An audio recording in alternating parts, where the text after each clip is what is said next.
रात अति जवां थी। अपने बिस्तर पर लेटी निशा फोन पर समीर से प्यार भरी बातें कर रही थी, लेकिन समीर ने जैसे ही निशा से अगले दिन होटल में मिलने की बात कही तो उसके दिल की धड़कनें तेज हो गई।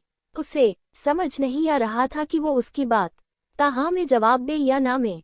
समीर की बातों को सुनकर निशा ने अपने कांपते होठों से कहा, निशा, होटल? कौन सा hotel? Sameer, hotel blue diamond. उद्धरण चिन्ह। निशा, कुछ गड़बड़ तो नहीं हो जाएगी? समीर, समीर, कैसी गड़बड़? निशा, आई मीन, किसी को पता तो नहीं लग जाएगा हमारे रिश्तों के बारे में? उद्धरण चिन्ह। समीर, डर लग रहा है निशा, बहुत तो मिलना कैंसिल कर दें। निशा थोड़ी देर खामोश रही।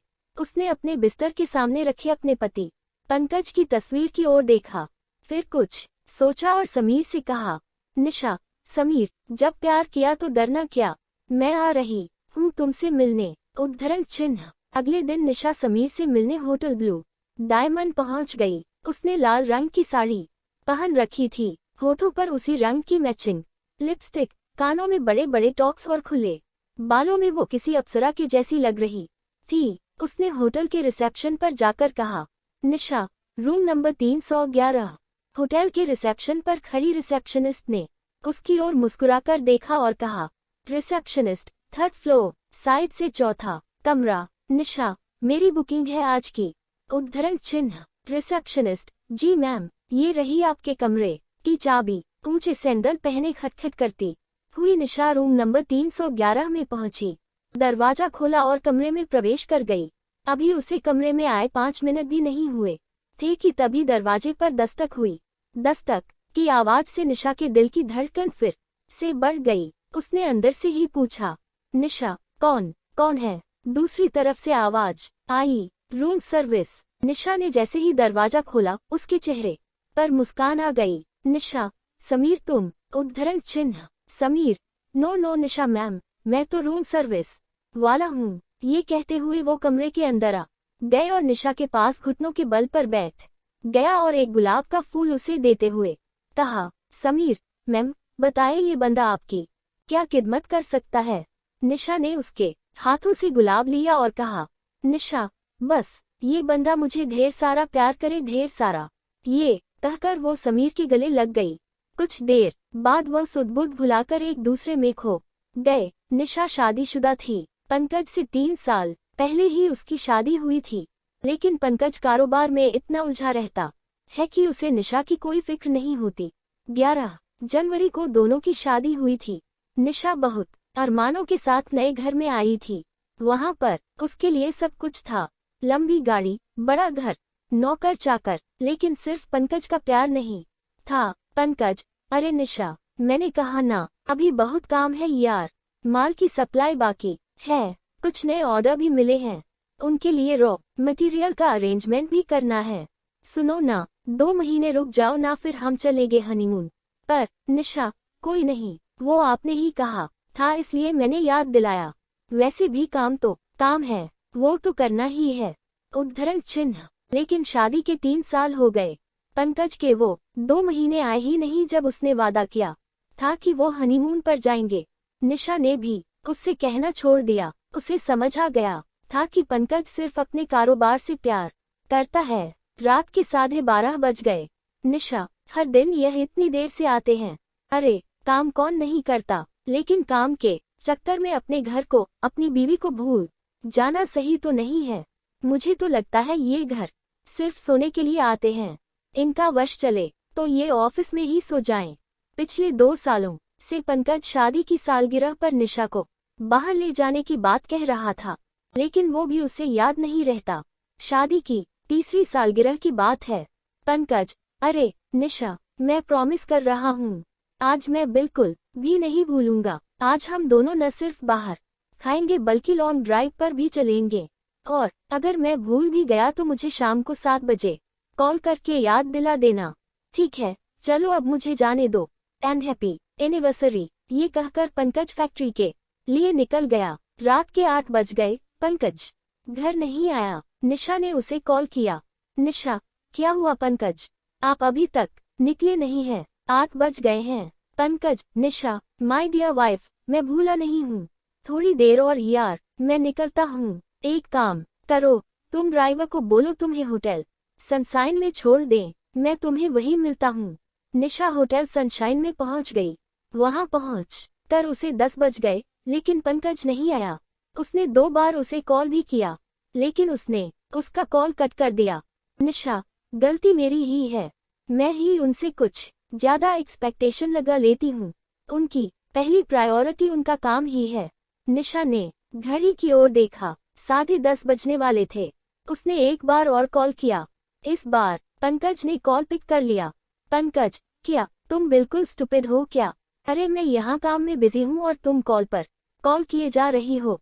निशा, लेकिन आपने तो मुझे यहाँ होटल सनशाइन में वेट करने के लिए कहा था। पंकज, हाँ कहा था, लेकिन काम भी तो है, उसे छोड़कर आ जाऊं? सुनो, एक काम करो, तुम डिनर कर लो, मेरा आना थोड़ा मुश्किल है। उद्धरण चिन्ह। निशा, आज हमारी एनिवर्सरी है पंकज। पंकज, हाँ तो क्या हुआ, तुम अकेले एंजॉय कर लो ना स्वीट हार्ट। चलो अब मैं फोन रखता हूँ, मुझे बहुत काम है। पंकज की बातें निशा के कानों में गूंजने लगी। अकेले एंजॉय कर लो ना। उसकी आंखों में आंसू आ गए। वो अपने टेबल से गुस्से में उठी और होटल से घर वापस जाने के लिए निकलने ही वाली थी कि एक बहुत ही हैंडसम लड़का उसके पास आया और बोला। लड़का, excuse me ma'am, my name is Sameer. आप किसी का वेट कर रही हैं क्या? निशा, आपको उससे क्या मतलब? समीर, देखिए, मुझे गलत मत समझिए, मैं बहुत देर से आपको देख रहा हूँ कि आप परेशान हैं, किसी को बार बार कॉल भी कर रही है। कोई आने वाला है क्या? समीर की बातों को सुनकर निशा फूट पड़ी। उसकी आंखों से आंसू सारे बांध तोड़कर बहने लगे। समीर, क्या हुआ मैम, आप रोने क्यों लगी? कोई प्रॉब्लम है तो आप मुझे बताएं ना। उद्धरण चिन्ह। पता नहीं उस घड़ी ऐसा क्या हुआ। निशा का अकेलेपन का दुख उससे संभाला नहीं गया। उसने सारी बातें समीर से कह दी। समीर, जानती हैं, किसी भी रिलेशनशिप को बांधकर जो रखता है वो है प्यार। इंसान कितना भी परेशान हो, अगर प्यार से कोई गले लगा लेता है ना, तो बड़ी से बड़ी परेशानी भी बर्फ की तरह पिघल जाती है। अफसोस कि आपके पास सब कुछ रहते हुए भी प्यार से गले लगाने वाला वो शख्स नहीं है जिसके गले लगकर आप सब कुछ भूल जाएं। समीर की ये पहली मुलाकात थी। उस पहली मुलाकात में समीर का जादू निशा पर चढ़ गया था। समीर एक सिंगर था। उसकी एक एक बात निशा को बहुत पसंद आती थी। वो जिस तरह निशा का ध्यान रखता, उसकी केयर करता, ये बात निशा को बहुत अच्छी लगती। समीर को भी निशा बहुत पसंद थी। हालांकि दोनों ने कभी एक दूसरे को खुल कर नहीं कहा, लेकिन आखिर कब तक वो इससे दूर रहते। एक दिन समीर ने ही निशा को प्रपोज कर दिया। निशा, समीर, तुम जानते हो ना मैं शादीशुदा हूँ, फिर भी मुझे प्रपोज कर रहे हो। समीर, क्या मैं एक शादीशुदा से प्यार नहीं कर सकता? क्या ये किसी किताब में लिखा है? निशा, किताब में तो नहीं लिखा, लेकिन समाज में से गलत समझा जाता है।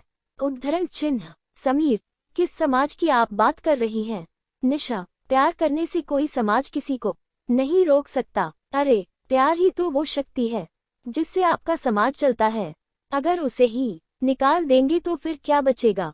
समीर की बातें निशा को समझ तो नहीं आई, लेकिन समीर के बिना वो नहीं रह सकती थी। दोनों छिप छिप कर मिलने लगे। उन्होंने सारी सीमाएं भी कई बार लंघ दी। उसे नहीं पता था कि समीर उसका यूज कर रहा है। उसने निशा से लाखों रुपए ऐंठ लिए थे और वो उससे अय्याशी करता था। समीर, सोने के अंडे देने वाली मुर्गी हाथ लगी है मेरे, अपनी लाइफ तो बिल्कुल सेट है। उद्धरण चिन्ह। हालांकि कभी कभी निशा को भी लगता था कि समीर उससे बार बार पैसे क्यों मांगता है। उसे ये भी लगता था कि वो अपने पति को धोखा दे रही है, लेकिन उस रिश्ते में उसे अब घुटन सी होने लगी थी। इसलिए समीर का साथ उसे अच्छा लगता है। लेकिन आखिर समीर और निशा का रिश्ता कब तक छिपता?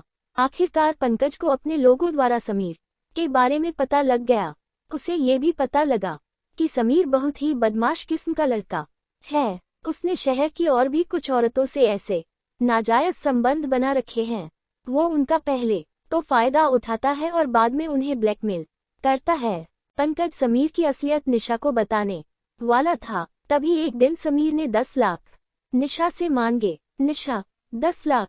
मेरे पास इतने रुपए नहीं है समीर, और मैं अपने पति से इतने पैसे मांगे तो उन्हें शक हो जाएगा। समीर, वो सब मैं नहीं जानता। नहीं, मुझे पैसे चाहिए। अगर तुमने मुझे पैसे नहीं दिए तो मैं तुम्हारे पति से पैसे मांग लूंगा।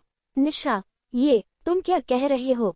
तुम तो मुझसे प्यार करते हो। समीर, मैं प्यार सिर्फ पैसों से करता हूँ निशा। पैसों से? पैसे दो नहीं तो तुम्हारी इज्जत नीलाम कर दूंगा। निशा, नहीं। समीर, तुम कुछ ऐसा मत करना। पंकज ने निशा और समीर की सारी बातें सुन ली। उसने उससे कहा, पंकज, वो बहुत बदमाश लड़का है। निशा, बहुत बदमाश? निशा, कौन? किसकी बातें कर रहे हैं आप? पंकज, वही जो तुम्हें फोन पर ब्लैकमेल कर रहा है। उसके बाद पंकज ने समीर की सारी असलियत निशा को बताई और उससे कहा, पंकज, निशा, क्या कमी रखी मैंने तुम्हारे पास? महंगी से महंगी गाड़ी है, बड़ा बंगला है, नौकर चाकर की लाइन लगी रहती है तुम्हारे आगे पीछे। बोलो, इससे ज्यादा और क्या मैं दे सकता हूँ? निशा, प्यार ही नहीं दिया आपने मुझे कभी। 3 साल से अधिक हो गए हमारी शादी को, लेकिन आपके घर में मैं सिर्फ एक सामान की तरह हूँ। जो रहे या चाहे ना रहे, आपको कोई फर्क नहीं पड़ता। कभी आपने 2 मिनट बैठकर मुझसे कुछ पूछा? कभी प्यार से मुझे गले लगाया? कभी प्रेम से मेरी तरफ देखा? नहीं, कभी नहीं। काम काम काम, आपके लिए काम ही सब कुछ है। मैं जानती हूँ कि मैंने गलती की है, लेकिन कसूरवार आप भी है। उद्धरण चिन्ह। पहली बार पंकज को लगा कि उससे सही में बहुत बड़ी गलती हो गई। वो अपनी फैक्ट्री, अपने क्लाइंट्स और अपने काम में ही बिजी रह गया। उसे 2 मिनट की फुर्सत उस शख्स के लिए नहीं थी जिसे वो अग्नि के आगे 7 फेरे लगाकर लाया था। उसे तो लगता था कि पैसा ही सब कुछ है। वो सारी चीजें निशा को दे तो रहा था, लेकिन प्यार और अपना समय वो उसे दे ही नहीं पाया, जिसकी जरूरत उसे सबसे ज्यादा थी। पंकज, निशा, मैंने बहुत बड़ी गलती की है, लेकिन मैं इस गलती को सुधारना चाहता हूँ। प्लीज मुझसे दूर मत हो, मुझे माफ कर दो। मैं वादा करता हूँ कि मैं बिल्कुल बदल जाऊंगा। उद्धरण चिन्ह। निशा, आप भी मुझे माफ कर दीजिए। मुझे नहीं पता था कि वो बदमाश मेरी घरेलू परेशानी की आड़ में मेरा फायदा उठा रहा है। आप इसी समय पुलिस को फोन करिए।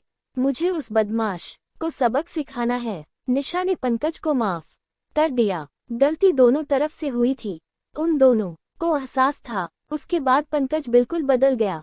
उसे प्यार और पत्नी दोनों की अहमियत समझ आ गई।